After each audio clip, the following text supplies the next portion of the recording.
the Enterprise has returned to Earth's past, to the Earth year 1998.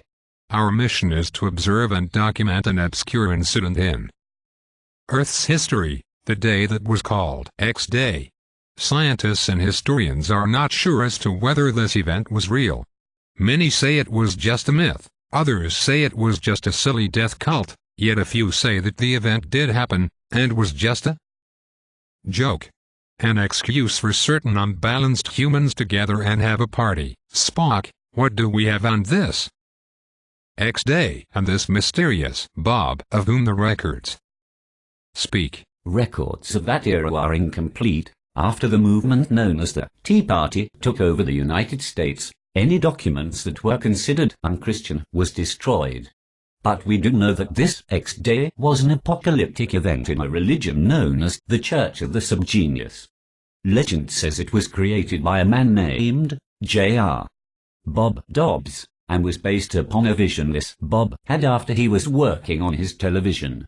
This Mr. Dobbs forgot to unplug the television receiver from its power source, and he claimed to have visions after he awoke from the electric shock he received. He wrote documents he called the Prescriptures and hired several humans that were deemed failures and outcasts by the contemporary standards of that era to help him start his church. Why failures and outcasts? Bob thought that those deemed as abnormal possessed special mental powers.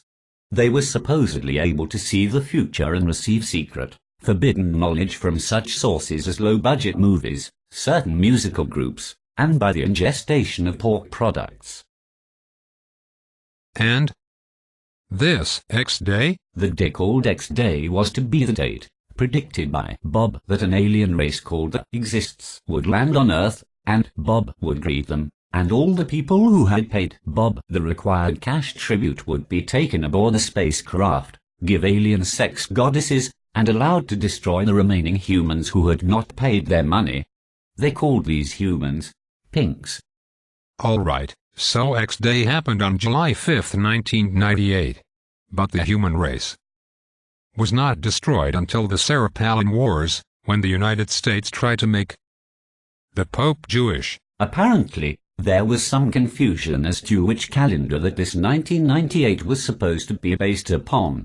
This led to the tradition of having an X-Day every year until the correct one arrived. What happened to this cult, as you called it?